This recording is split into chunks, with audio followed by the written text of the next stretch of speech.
Have you ever really thought about why some Christian traditions baptize infants and others don't? Well, a huge part of that debate boils down to one single, really powerful idea: covenant continuity. Today, we're going to unpack how the signs of God's covenant shifted from the Old Testament to the New, and why, according to the theological view we're exploring, the core promise at the very heart of it all never changed one bit. Okay, this sentence right here, this is the anchor for the entire argument. I will be God to you and to your children. This isn't just some nice poetic phrase. It's presented as the absolute bedrock for an idea that stretches across thousands of years, tying the Old and New Testaments together. So, let's start with that core principle itself. We're going to dive into what is meant by an unbroken covenant, a concept that is absolutely essential for understanding everything else that follows. And here it is, covenant continuity. Since we're exploring this in both English and Chinese, the term in Mandarin is 契约连续性. 契约连续性. At its heart, it's the belief that even though the outward signs and rituals changed, the fundamental promise of God's grace stayed exactly the same all the way through the Bible. This argument for continuity really stands on three main pillars. First, the established pattern in the Old Testament was that believers and their children were included in the community. Second, that core promise we just looked at was never, ever canceled. In fact, it was repeated in the New Testament. And third, the apostles themselves saw baptism as the new circumcision, the fulfillment of the old sign. Okay, so if the covenant is continuous, why did the signs change so drastically? That's what we're tackling next, this major shift from blood to water, from the signs of the Old Testament to the signs of the New. This comparison really lays out the change, doesn't it? The Old Covenant signs, things like circumcision and Passover, were bloody. They were all about anticipating something in the future. But the New Covenant signs, like baptism and the Lord's Supper, are bloodless. They're about fulfillment, looking back in remembrance of something that's already been accomplished. So why the big switch from bloody to bloodless? The source we're examining calls this the logic of blood fulfilled, or in Mandarin, 学之穷群的逻辑. And the idea is actually pretty straightforward, but really profound. The bloody signs were always a temporary placeholder, pointing to an ultimate sacrifice.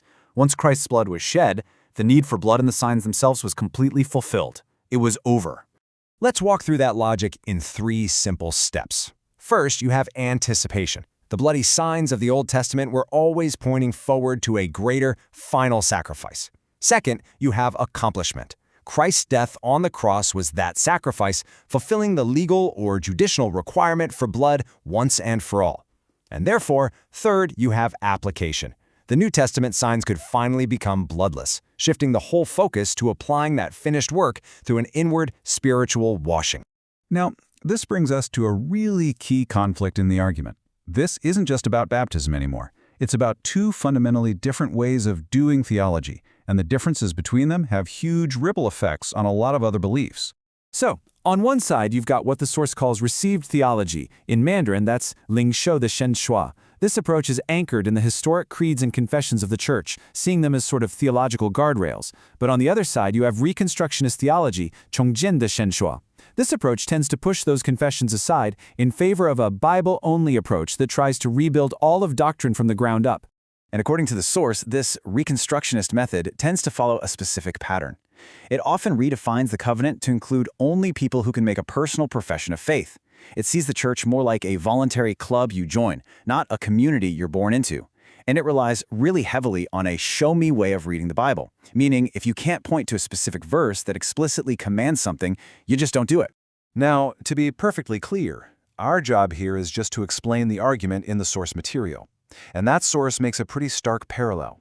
It claims that the exact same show-me-the-verse logic used to demand an explicit command for infant baptism is the very same logic used by other groups to demand an explicit command to worship the Trinity, which of course challenges a core doctrine of historic Christianity. Okay, so just a quick check to make sure we're all on the same page.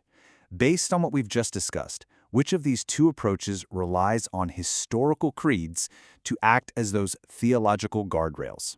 Yep, that would be received theology, which sees those historical confessions as a vital link to the faith passed down through the centuries. All right, this all brings us to the final section, where the whole argument really comes to a head. Based on this idea of an unbroken promise and the fulfillment of the bloody signs, the source we're looking at presents one last major challenge. So here's the crucial point, the real kicker. The source argues that the burden of proof doesn't actually lie with those who seek continuity in the Bible. Instead, it claims the responsibility is on those who argue that a fundamental break, a discontinuity, happened between the testaments. And why?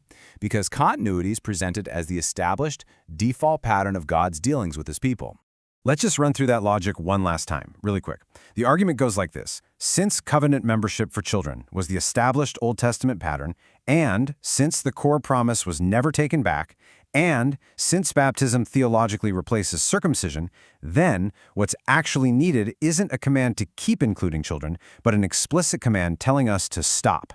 And that leads us to the final provocative question posed by the source material.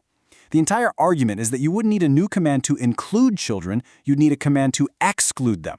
So the challenge is this: where in the Bible did God ever specifically revoke the covenant membership of believers' children? It's a question that's definitely designed to make you think. Thanks for digging into this with us.